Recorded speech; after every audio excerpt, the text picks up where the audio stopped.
नमस्कार, माय माउली हिंदी समाचार में आपका स्वागत है और मैं हूं शेख इस्माइल। दर्शकों, हम किसी सरकार पर उंगली उठाना, हम किसी सरकार को बुरा भला करना, कहना ये हमारा मकसद नहीं है, लेकिन हम सरकार को याद दिलाना चाहते हैं या सरकार के नज़रों में ऐसी कुछ चीज़ें हैं वो बताना चाहते हैं। देखिए, पेंशन किसको लागू हो रहा है और किसको लागू होना था, ये मसला अलग है, लेकिन हम आपको एक नज़ारा बताना चाहते हैं। देखिए, हम अभी बेला मंडल के करौनी के गाँव में हैं। अभी मेरे साथ में एक बुजुर्ग शख्स है, ये 6 साल से पलंग पर है।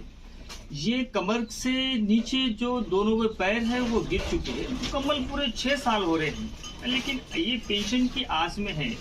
घर के लोग भी ताना देते हैं कि कब तक हम तुम्हें पालेंगे। तो इनके नाम पर कोई खेती बाड़ी भी नहीं है, ये रोज मजदूरी करने वाले शख्स थे और रोज मजदूरी करके अपने घर बार बाल बच्चों को पालते थे। देखिए, 4 लड़कियां हैं और 2 लड़के हैं, इनके भरोसे पर रहते थे, लेकिन वो अभी मजदूरी करने लगे। लेकिन अभी बोलने का मकसद मेरा ये है, आपको बताने का मकसद ये है, सरकार से रिक्वेस्ट है। देखिए, इनका जो सर्टिफिकेट है ये 2 साल का था, अब ये 2 साल इसकी वैलिडिटी भी खत्म हो गई। ये 6 साल से तो इन्हें तो पीछे पड़े हैं। एमपीडीओ ऑफिस में गए हैं, सचिव को बोले हैं, सरपंच को बोले हैं, आला ऑफिसरों को भी बात करे हैं। ये रिम्स में जाकर अगर ये सर्टिफिकेट भी लेके आए हैं, रिम्स में जाकर सर्टिफिकेट लेके आने के बावजूद भी इनके साथ में ये हालत हो रही है। देखिए, अभी आमिर एलिजिबल है, डॉक्टर तो सर्टिफिकेट एक डॉक्टर ने दिया है तो ये एलिजिबल है, यानी इनको जरूरत है, यानी पूरी तरह से ये अपाहिज है, फिर भी अभी तक इनका पेंशन लागू नहीं किया गया। ऐसे कई अनगिनत लोग हैं। आगे इस गांव के और एक दूसरी महिला है, उनके साथ भी क्या हुआ है, वो भी 15 साल से बिस्तर पर है, वो भी हम आपको आगे बताएंगे। लेकिन हमारा कहने का मतलब ये है कि अगर ऐसे लोगों पर सरकार की नज़र नहीं गिरती, ऐसे लोगों पर उन जनप्रतिनिधियों की नज़र नहीं गिरती, ऐसे लोगों पर उन आला ऑफिसरों की नज़र नहीं गिरती, ऐसे लोगों पर उन सचिव की, सरपंच की, एमपीडीओ की, एमपीपी की और एमपीओ की नजर नहीं गिरती, तो बताइए सरकार चलाने का मकसद क्या है। अभी गरीब गरीब होते जा रहा है और अमीर अमीर होते जा रहा है, और ऐसे लाचार जो है वो दम घुटकर मरना चाह रहे हैं। ये कह रहे हैं कि मेरे घर पर मुझे ताने मिलते हैं क्योंकि मेरे से कुछ आवक नहीं है, मेरे नाम पर कोई खेती नहीं है, ना कोई बाड़ी नहीं है, मेरी गोली दवाइयाँ का भी खर्चा नहीं निकलता, मुझे चंदा करना पड़ता है। देखिए, ये बात मेरा कहना क्रिएट करना या तो मैं कोई स्टोरी बनाना, मुझे कोई खुशी नहीं है, लेकिन ऐसे लोगों के जो दर्द सामने आते हैं तो दिल नहीं चाहता है कि सरकार को किस तरह से कोसा जाए। दर्शकों और आला ऑफिसरों, हम आपसे यही बताना चाहते हैं कि ऐसे लोगों की अगर सरकार मदद नहीं करेंगी तो बताइए किन लोगों की सरकार मदद कर रही है। ये एक सवाल है हमारा माय माउली की तरफ से और आगे भी हम आपको बताएंगे। देखिए, यहाँ से आप देख सकते हैं कि इनके जो पैर हैं वो पूरी तरह से टाइट हो गए हैं, ना ही तो ये चल सकते हैं, ना ही तो ये सही तरह से बैठ भी सकते नहीं है। अभी लेटना है तो इस तरह से लेटना पड़ेगा, या हम जैसा नॉर्मल लेटते हैं उस तरह से लेट भी नहीं सकते हैं। सरकार से विनती है और उन आला ऑफिसरों से विनती है कि ऐसे देखिए, बेला मंडल में ये करौनी के गांव में इतने लपड़े हैं और इतने सारे भानगढ़ है, और ऐसे इन बेले से 2 से 2.5 किलोमीटर की दूरी पर ये गांव है, तो ये हाल है। बताइए, अब मंडल में कितने लोग ऐसे होंगे, मंडल में कितने गांव हैं, तो उन लोगों का क्या हाल होगा, ये सिर्फ करौनी के भी समझ में आ जा रहा है।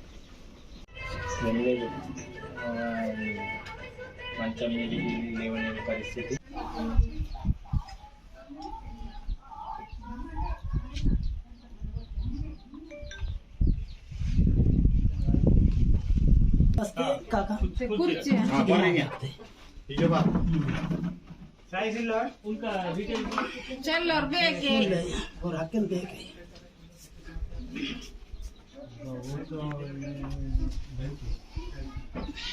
मार्जिन मालूम है ना तेरे को, मार्जिन बाजू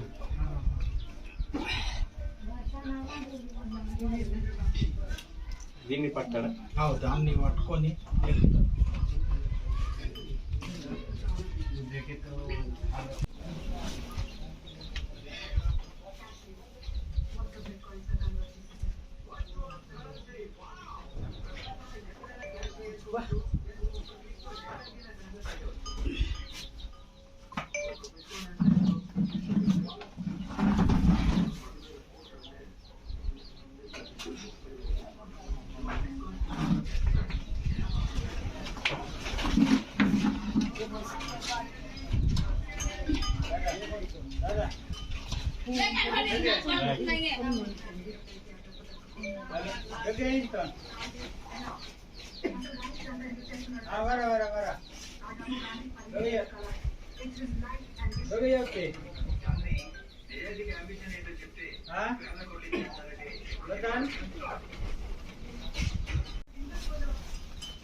Mama, bye.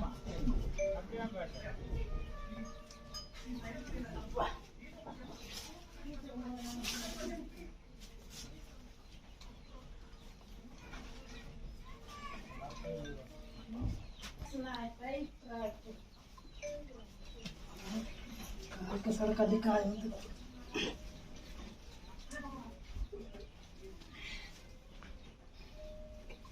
Yerun.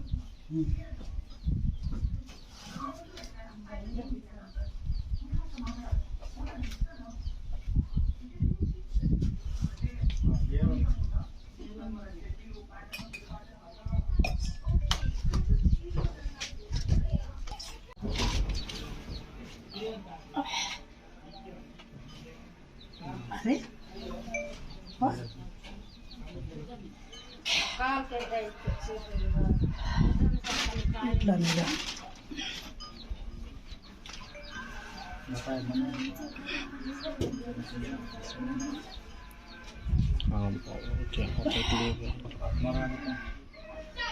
नहीं इथलं पाहिलं होतं का बरोबर माझं नाव निरकांठ आहे निरकांठ माझं नाव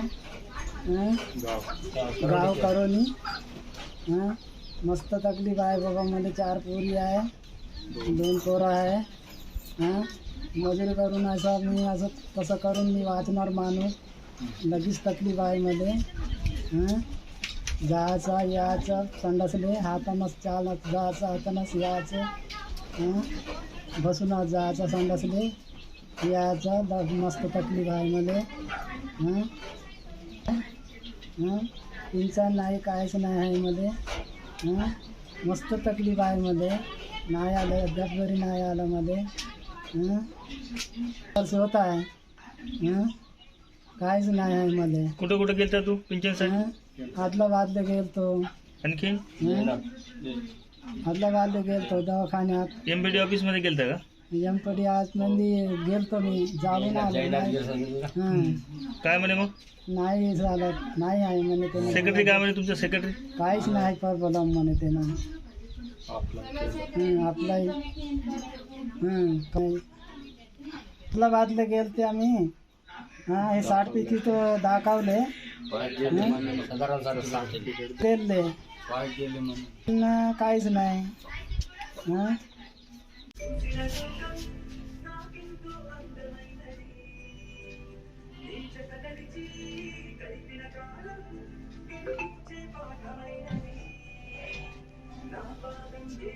ఏమన్నా మాట్లాడుతుందా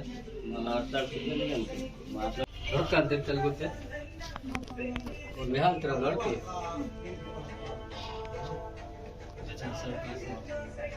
ನೀರ್ ಕಂಡಿದ್ದು ವರ್ಷೊಂದು ದಿದ್ದಾಳ ಮುಂದೆ ನೋಡಲ್ಲ ಆಗ ಜಾಗ ಪೀಸಿಂದ ಏಳು ಸಾವಿರ ನೀರು ಕಂಡದ್ದು ಮುಂದೆ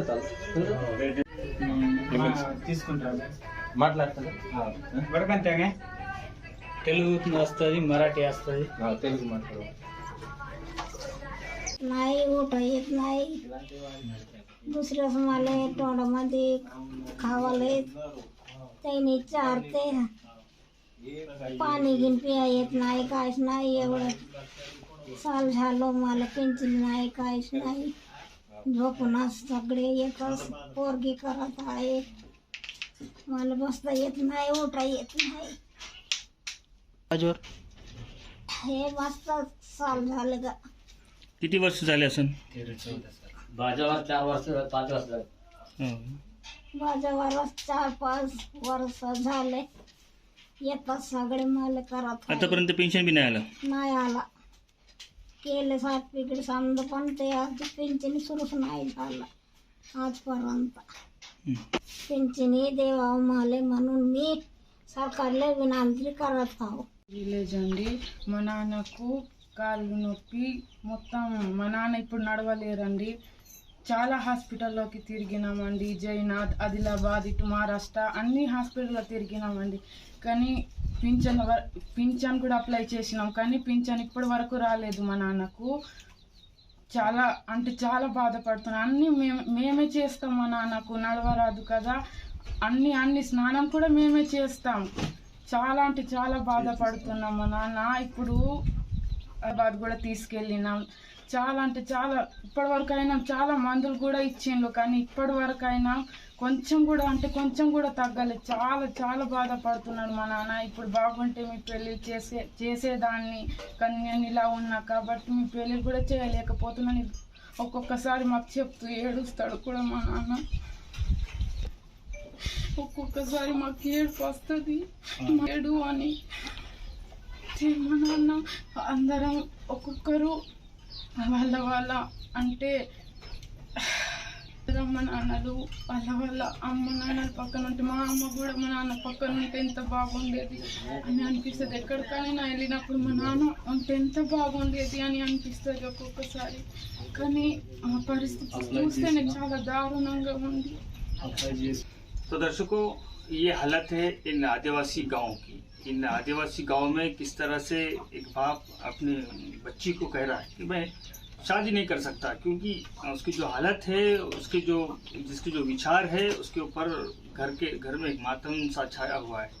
अभी सरकार से उम्मीद लगाए बैठे हैं, सरकार से एक आस लगाए बैठे हैं कि हमारे बच्चों, अगर मुझे कोई सहूलत मिल जाती गवर्नमेंट की तरफ से, अगर मेरी पेंशन भी मिल जाती, दूसरी कोई बड़ी आस की उम्मीद नहीं कर रहे, लेकिन एक पेंशन की आस कर रहे हैं। और उस पेंशन की आस में मेरी दवायां गोलियां का खर्चा हो जाता है। घर के लोग बोल रहे, घर के लोग कह रहे हैं कि हम मजदूरी करेंगे, हमारे 4-6 बच्चों को पालेंगे, फिर घर में बीमार सुमारी रहती, फिर और एक बीमार आदमी है उसका भी देख रेख करेंगे, तो काफ़ी सारा पैसा लग रहा है।